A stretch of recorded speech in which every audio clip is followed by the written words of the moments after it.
from all around your lawn. Good morning and welcome to the GDFL Netball Show for the final round, round 18. Joining me on the show today, I've got Amanda Grant from Bellpost Hill Netball. Welcome, Amanda. Good morning, Fee. And Donna Francesi from the Anarchy Netball Club. Welcome, Donna. Morning, Fee. Morning, Amanda. Good morning, Donna. Morning. Last round, girls, before we hit the finals. Just going to have a quick look over last week's games. I don't think there were too many surprises in there. First game, Inverleigh 68 defeated Anarchy 16. Donna, what happened down there with your girls? Don't know, I didn't go. No, seriously. We did have about 3 A graders out. People not turn up at the last minute, couldn't make it. Whether it was because it was too far out and second last game, we don't know. It was very disappointing though. I can honestly say that I honestly don't know what happened, but obviously Inverleigh just went well away with it. Yeah. I'd like to just say a quick congratulations to Inverleigh for making it into the 5 with 1 round to go. Yeah. They're sitting on equal points with Corio, just ahead of them on percentage. Yeah. So well done, Inverleigh. They did boost up their percentage because last week they were equal 5. They were just below by percentage. But we're going to have a bit of a look at their game a bit later. So it was thanks to us then, was it? Yeah. That's fine, Inverleigh. And thanks to Geelong West for keeping Coroos down, I think. But yeah, well done for doing that. I don't know if they're going to be able to hold on to it after this week's game into the finals, but we'll have a look at that a bit later. The next game, which we'll see 52 defeated East Geelong 39 in what I would say was a little bit closer game than what we all imagined it would be. Amanda, your thoughts? Okay, Winchelsea had some players out. No, not sisters, so no Julia and Kath. Peter Fay didn't play again this week. Interesting inclusion, I think, from retirement. Michelle Ford played a game, so well done, Michelle. Full game in goal shooter. Yep. Ciara Thompson played this week for Winchelsea, and East Geelong appeared to have their normal list for the game. Everyone available and played. Yep. So, you know, Winchelsea, they're not having their strength, but still doing the job against East Geelong. So I know that we've got Jason Woolley on the show a little bit later, so we might just have a question about what happened with those girls. I'm sure they were had other commitments on, but we'll have a chat about that. The next game, Bellpost Hill 62 defeated Bannockburn 38. Amanda, your game? My game. We had a full list this week available for the Bellpost Hill game against Bannockburn. I'd like to make a special mention to Jess Shaw, who played a fantastic game in goal defence. She's one of the hidden talents within the GDFL, and I do rave on about her a little bit every week, but she's a player that definitely is the spine of the defensive end for Bannockburn. Bannockburn were in the game right up until the start of the third quarter. Kim Martin started off the court due to don't train, don't play. That's the rules that we operate by at Bellpost Hill, or Terry enforces. So we had a really strong third and fourth quarter, and as you can see, the 62-38, so we ran away with the game in the end. And I said in the third quarter, Amanda, you guys actually shot 23 goals, absolutely with the help from Kim, no doubt, who ended up with 44 goals for the game, which is pretty good for 3 quarters. Yeah. Well done, Kim. And just having a look at Kim's goal scoring for the year, she's on 863, so an absolute huge effort, and don't think she's going to quite make it to the 1,000, which we had talked to her about earlier in the show, but 863 so far, that's absolutely phenomenal. Yeah. She's done a fantastic job, and yeah, we'll wait and see what her final amount is next week, not including the finals. So. The next game, North Geelong 58 defeated Belmont Lions 46. Donna? Yes. No. Well, they only won by 12 goals, which I think was probably pretty good. Like, I think it was a smaller gap than what I thought it would be, to tell you the honest truth. North Geelong obviously came away with it in the third and fourth quarters with 15 and 16 goals respectively. So in saying that, Julie Foster? She shot 23, so that was good for her. But otherwise, I probably think North Geelong were just too strong in the end. Yeah, I'm very similar to you, Donna. I thought the result would have been a little bit more blown out North Geelong's way, but very, very close in the end. We have noticed that Kelly Parker played on the weekend, so maybe North Geelong were without one of their main goalers for the day, and maybe that impacted on the closer result. Yeah, but well done North Geelong, and well done Belmont, and I know that we've said it all year, they have improved so much through the year, and maybe they were deserving of that bit closer game in the end. The next game, Werribee Central 79 defeated Thompson 17 in a huge margin, and Werribee sitting second on the ladder into finals. They should be sitting comfortable with that win. I would say they should be happy with that. 62 goal blowout there. You look at the 5 goals to 20 goals. At Werribee at the start, that's enough to put a damper on the moment, isn't it? Really, when you think about it. But I just think Werribee way too strong, and maybe Thompson dropped their heads and didn't like it, and just couldn't come back from that low score. So, but congrats to Werribee finishing on what they did. Yeah, Werribee are definitely one of the strongest teams in the competition this year. I'd just like to say a special mention to Melody Philpott. It appears that she worked hard or tirelessly all day and was their main goal scorer for Thompson. So well done, Melody, and you've had a really good season, so keep working hard. From a Werribee Central's point of view, watch out whoever meets them first up in the finals, because they've got a full list and they're going to come ready to play. So well done, Werribee. Absolutely. And again, with Melody, she's done a great job down there. A young girl who has really improved, and I think just a bit of support around her would make a little bit of difference. And I guess that'll be something that Thompson are looking for in the future. And she's come up from juniors too, hasn't she, at Thompson? Or she come over? She could play under 17s, but I don't think that Thompson actually have an under 17s team. No, so she's playing in the A grade team. So. And the last game for the last weekend was Corio 54 defeated Geelong West 40. And I guess I can have a little bit of a talk about that one. At halftime, we were only down by 3 goals. Corio had a full team in. They had Nicole Traynor playing a full game. Everybody was in, and we sort of looked over when we were warming up going, right, well, we knew that we had our work cut out for us there. Sonia Harris played in the mid-court all game. They didn't change their list for the whole game, and we did try really, really hard, but in the last quarter, the third quarter was probably the bit that they just jumped, came out stronger in the third quarter. They changed up a few of their moves down the court, which got us stuck, and then we had to work out. It just took us a little bit longer, and I think that's the experience that the Corio team have that Geelong West don't. We weren't absolutely shattered with the result. We were hoping for it to be a little bit closer. I know that last time that we did play them, that Sonia wasn't there and Nicole didn't take the court, and they beat us by 26 points. So an improvement for us, and that's what we were aiming for. Very good. Yeah, well done, Fee.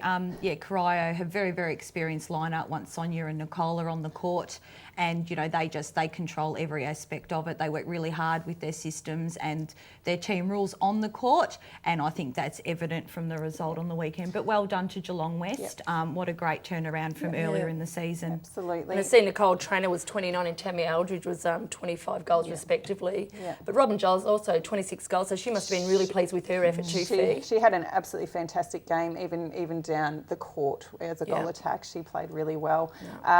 But look, not disappointed at all, and I think that they're just things that are going to work for us next year. And I know that Corio, it was a must-win game for them, so that's what they did.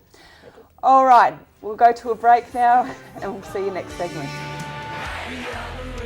From all around Geelong.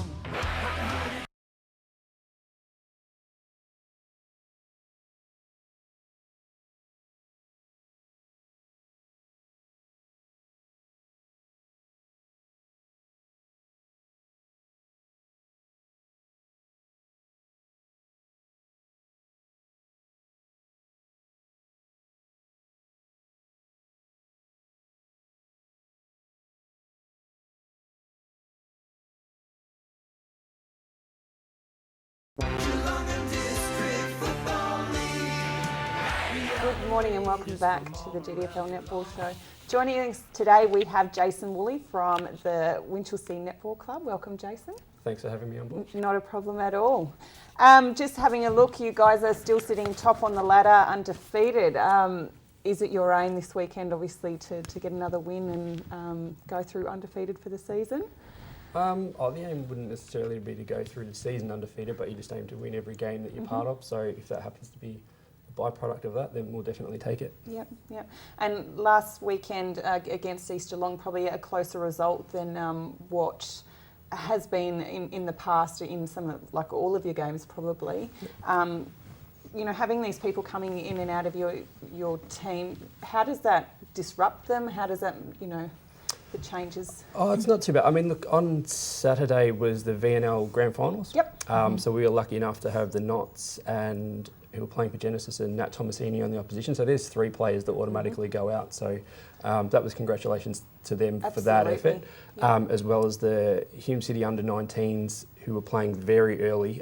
Jacinta Todd and Peter Fay, obviously as part of their club, were there to support them on. So, you know, automatically there's 5 players that are missing. So we were lucky to have, you know, I guess it shows a bit of depth. You know, we brought a couple of B graders up. Yep. We brought, Amanda mentioned before, Michelle Ford came in and played her first game, which was exciting for a lot of people who have been involved with Winchelsea. It was great to see her involved. So that was, it's good for the club. Yeah, absolutely. I'm, you know, just it's great to see that you do have the depth to be able to do that, because I know there's probably some clubs out there who just wouldn't be able to do it. You'd have so many girls probably playing 2 games just to cover that many people being away. But where do you seem to find all these people? Like, it's been a few weeks that you've had different players come in and whatever. Is it just people who know people? Or? Yeah, word of mouth. I mean, the girls go and they talk about how much fun they enjoy, or how much fun they have playing at Winchelsea, and that kind of stuff is infectious. So people say, oh, I want to come and have a game of when you get a chance, and it's good. Oh, good. I'd like to ask you about a few players. My first one's Jacinta Todd. Yep. Really impressed with her when we played against you 2 weeks ago. She's been a great pickup. Her strength and drive onto that ring, I can't see any wing defences within the competition stopping her drive for a full 4 quarters. Where's Jacinta from and her background?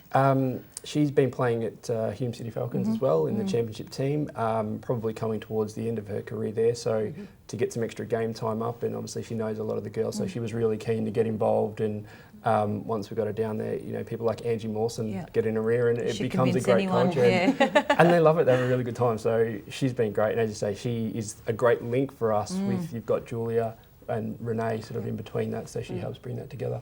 Yeah, I was really impressed. Yeah, really impressed. And just another question. Fee and I are quite interested to know around the Fury tryouts, around Kath and Peter Fay trying out for Fury and the impact that could potentially have on the Winchelsea Netball Club and finals. Well, they're actually already in the team. They've already played 2 games. They have weeks on and weeks off, so when they're available, they'll be available to us, and when they're playing, they'll obviously be out interstate, so when they're available. So there's nothing in their clause through the Fury that they can't continue, you know, in case of injuries with any other comps? No, there's nothing like that, but at the same time, you know, I'd like to look after them as well, so I don't want to run them into the ground where it's not necessary, so we'll just weigh that up on a week-by-week basis and see how we go from there, pretty much. Absolutely. So coming into finals in the next few weeks, do you know whether those girls will be around, whether they've got any commitments over the sort of 5 weeks of finals? There's a couple of weeks that they have open, so again, it just comes down to player management and injuries and things like that. I wouldn't, even if it was a grand final, you wouldn't play someone like that with obviously higher stakes in their own netball careers, so we'll just take it again week by week as it comes. Absolutely. And what preparation will you do as a coach coming into finals over the next, you know, 3 to 4 weeks leading into a grand final? We probably have a look over the last couple of times we've played some of the teams in the top 5 and have a look at what they're doing, and then start to prepare our game plan against that, so that by the time we get to finals, we've actually already been trying some of the things that we want to be looking to do, whether it be ways to beat a zone or whatever it might be. So that work's sort of been ongoing over the last 6 weeks now, looking at different things, and we try and incorporate that down, even for teams that unfortunately like C grade who won't make it, but give them that exposure to some of those things as well. So it filters through. We try and train from the 17s to A grade altogether. So that tends to help us with some of those inexperienced players. Well done. So it's just the C grade that's not going to look like making the finals? Yeah, I believe D grade is sitting, I think it's 3rd now after the weekend. So, and A and B grade are up there as well. So that's a fantastic effort for any club to get that many people in. I think Werribee as well, and Inverleigh, I think they've got 2 teams out. So, you know, it just shows the strength of a club, I think, to get a whole group of people up and obviously doing great things out there. And just looking into maybe next year, have any thoughts or any changes? Have heard anything about whether there might be some changes within your team next year? Probably a bit hard to tell at this stage. I mean, obviously we're pretty focused on getting a good result over the next 5 weeks. Absolutely. At this stage, there's no indication one way or another, so we'll just take it as it comes and obviously focus on this year and There's lots see of what rumours happens flying from there. around, Willie. Yes, I think Lots of rumours I must flying around. admit, I've heard some of those and definitely don't believe what you hear. Okay. That's why I just thought I'd put it in there because we have heard a few rumours. Might be wishful thinking. Absolutely, from our point of view, Yeah. but no, that's great. And I guess coming into the finals, who do you think would be probably your biggest challenge coming up It's team-wise? hard to ignore Bellpost and Werribee. I mean, you mentioned before the result of the Werribee game. Any team that can score nearly 80 goals in a game is always a threat. They've loaded up with a few players now with Maggie Lind, Olivia Mitchell and the like playing there. And obviously any team that's got a goaler who's heading towards 1,000 in Bellpost is going to take some beating as well. So they're probably the two standouts, although East Geelong were a good challenge on the weekend as well. So there's plenty of teams to look out for there. So it's going to be a really exciting final series when it comes. And I guess we'll know who you're playing after today's games and things, whether you got the week off or where we're at. So we will be discussing that. You'll definitely have the week off. Yeah, you will. Going for the championship. And I've said a couple of times on the show before, but I definitely prefer the week off rather than having to play that second versus third and then going the longer way. So we'll take it. It's interesting you say that because some coaches would prefer to play right through and play every week, but I know last year I had the week off and I really appreciated it. Yep. Just a good time to sit back and look at your opposition that you're coming up against in the week after, and having not maybe seen them for 3 or 4 or 5 weeks, depending when we played them in the home and away season, it's a good opportunity to have another good look at the teams that you're going to come up against. I also think, and I think I mentioned it this time last year on the show, that we'd lost the previous 2 prelim finals. So to skip that prelim and go straight through was obviously an advantage. So hypothetical, if we could do that. Superstitious, are you, Willie? As long as we get to the grand final, I'll take it either way. Okay. Absolutely. Thank you so much for joining us again, Jason. Pleasure. Good luck with this week's games. Championship would be fantastic, and good luck in the final series over the next 5 weeks, and for all the other grades as well, not just the A grade team. Good luck, and we'll be back after this break. From all around your lawn.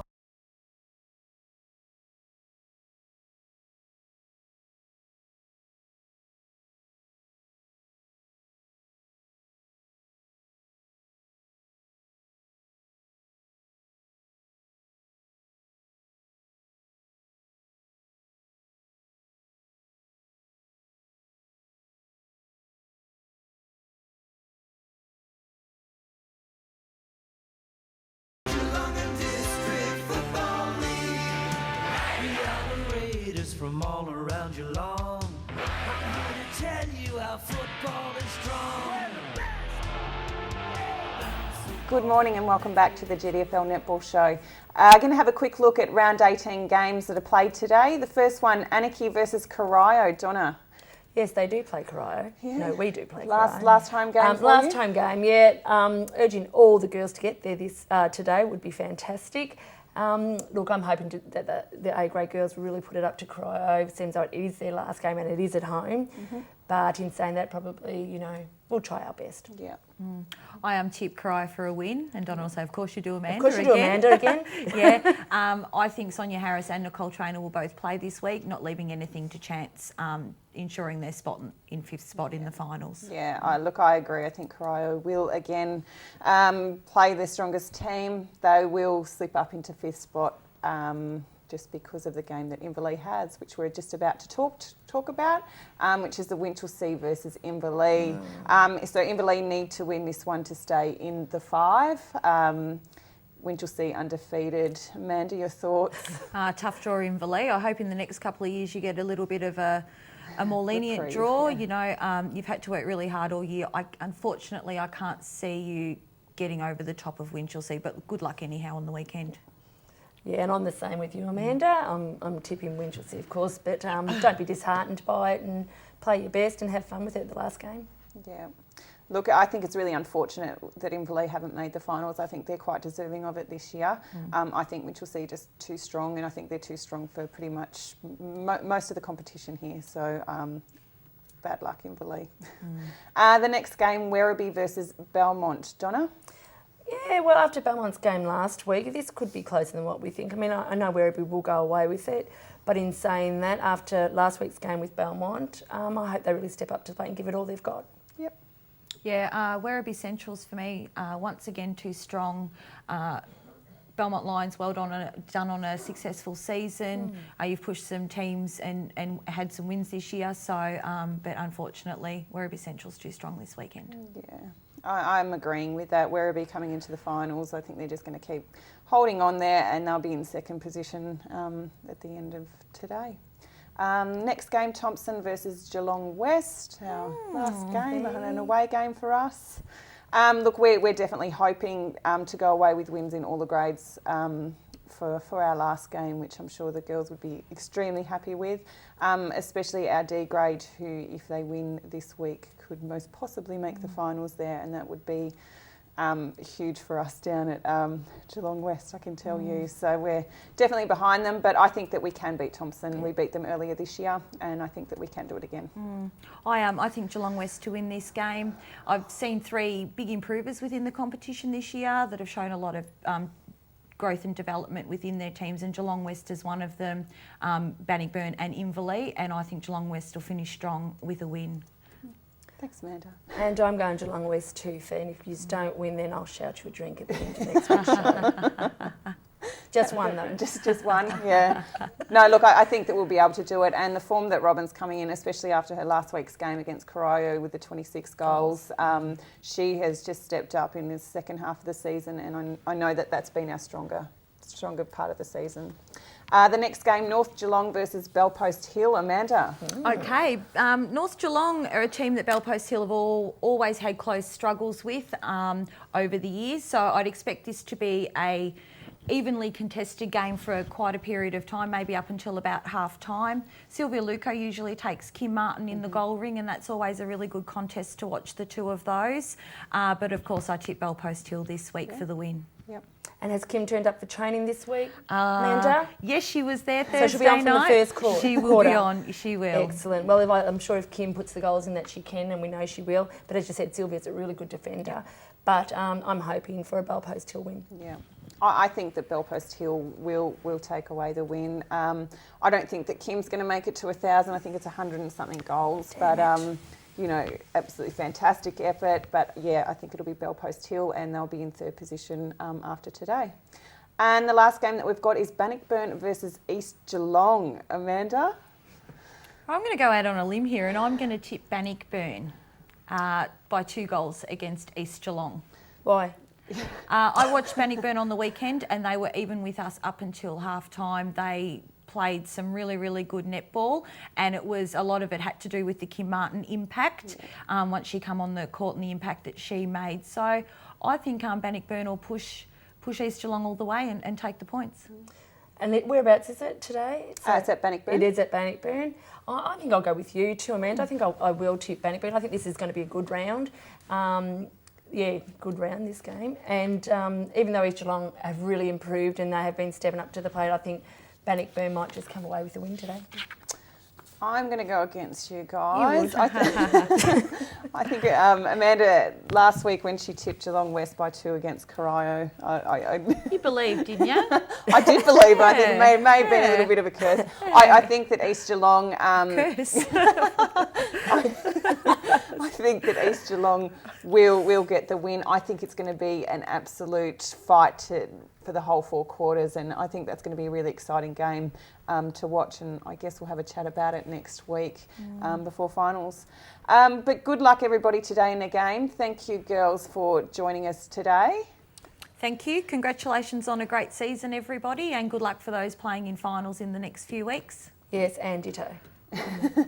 And next week we'll go over who's made the finals and what's happening there, so it's all clear for everybody. It's over to Dick and the boys and the footy show.